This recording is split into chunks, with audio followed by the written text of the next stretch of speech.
Counties in the US can be extremely complicated, being a sort of in-between point between state governments with their large capital buildings and local governments with their more specific demographics, cultures, and statistics.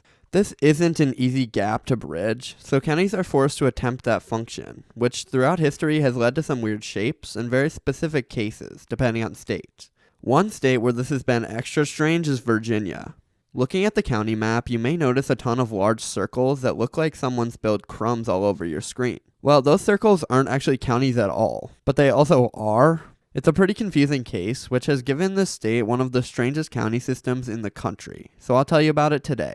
Before we get into that though, I have some more merch on the beavergeo.shop website. We released some new stuff centered around the BVR Geo design, so there's stickers, shirts, and some hats like this golf one, which I really like. Just go check it out. I think it's really good stuff, and it's an easy way to support me that looks really cool. Thank you. So moving back to Virginia, it's important to look at what the state is. It's a specifically very interesting state, because there really isn't a dominant city within the state lines. You have the Nova Metro up in the north, with Arlington being the largest up there, but it has just 235,000 residents, and it's really centered around DC, which isn't within the state.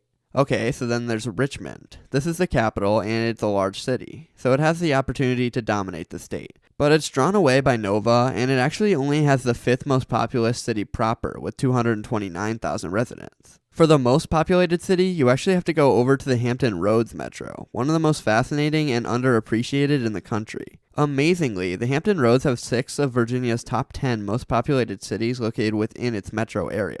Virginia Beach, the primary residential city, is up at the top with 453,000, 200,000 more than any other city. The second largest is Chesapeake, and then Norfolk is 4th, Newport News is 6th, and Hampton is in 8th.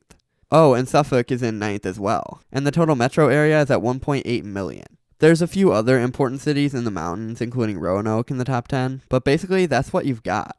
And I think that the lack of a dominant city comes partially from how the county system works. So Virginia is divided into 95 counties, which is already a large number, but it also has 38 independent cities to go along with that, being basically every relevant city proper in the state. But that's not true in every case. The smallest independent city is Norton, which has a population of just 3.6 thousand, and a town like Blacksburg does not get its own independent city, despite its population above 44,000. So wait, let's quickly backtrack and tell you what this is before things get too confusing. So Virginia has 38 of the US's 41 independent cities, and they started this in the late 1800s, making it official in the 1902 Constitution. This gave every city over 5,000 residents their own administrative area, outside of the control of counties. See, at the time, Virginia was still a very rural state, with plantations and farming being incredibly important. They were beginning to urbanize, and there was tension between these cities and their surrounding regions, especially after the Civil War. By creating independent cities that functioned apart from the more rural counties, they could relieve that tension and manage taxes and growth much easier. So an independent city functions outside the jurisdiction of a county and doesn't technically have to deal with any of that second level of government. Now you may think this is similar to a city like Denver or Kansas City, but this is something different, instead being a consolidated city-county in those cases. Try to keep up here, because this is the other side of the city-county type government. But on the consolidated city-county side, a county and city merge to create one much larger government, and in the case of something like Lexington, Kentucky, let's say, the city runs its local government and the county government at the same time, meaning things still have that complicated second step.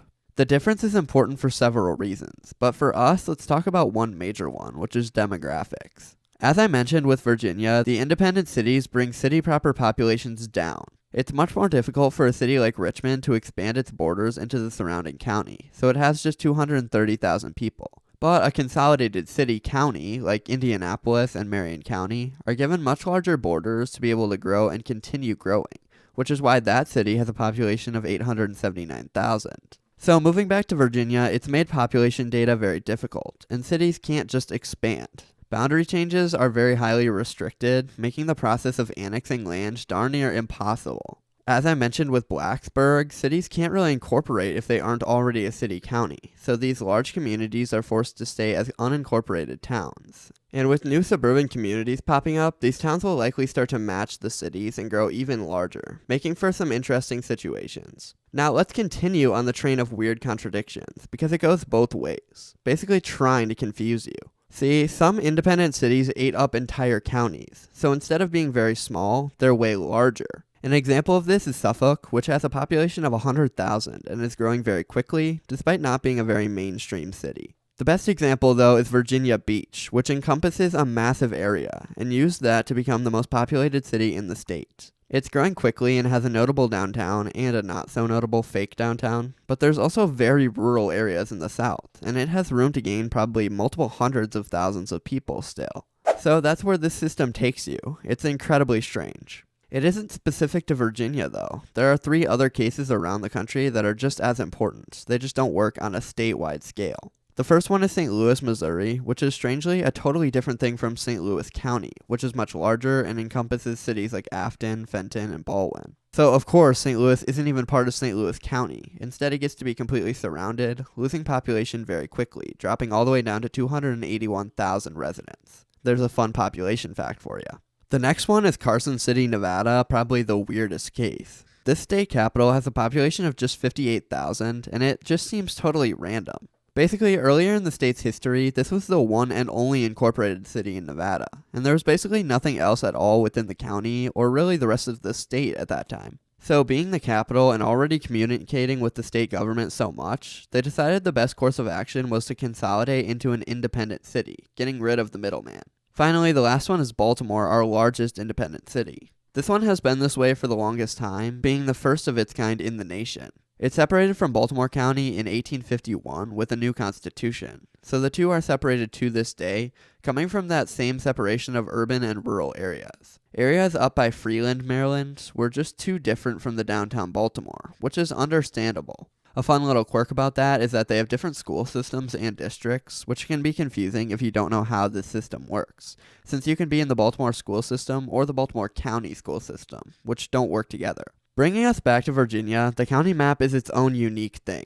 It already has disconnected counties on the Delmarva Peninsula north of the Hampton Roads, and the shapes are something only seen in the east. But these tiny little cities, fully surrounded by counties sometimes, just make things extremely confusing. Have you ever seen a political map or tried to color in the nation's counties? These are consistently annoying, and the only real saving grace is that for all intents and purposes, they work just like counties to anyone outside of them, and we don't have to worry about how they're run. Thanks for watching. Thank you to the members this week: Rob R, Big Pasty, Jameson Headley, Colonel Potter, Eric Harris, James Cermak, Sir JC17, Jerome McCall, The Baked Fruit, Andre Quintero, Jesse Cook, Luftig Harshkan, JL Enrigo, The Autistic City Silence Fan, Richard Law, Alex Lichko, Laura Halliday, Charles Watson, Aiden Kyles, The Happy Hodag, Grant Dickerson, Resident Contrarian, Midwest Railfan, DS, Richard Hola, McCastner, D, Stephen Phillips, CJ Brick, Hazev the Wolf, Bunny, Brock Sanders, Stephen Priestman, SB Wilder, Florida Jake, Alex Williams, Mickey Martinoff, Kurt Ainsley, KMS162, Bryson, Rosebud 4, Darkbird, Wolfling 73, Snyderschwein, Benjamin Whitings, and Ryan Devins.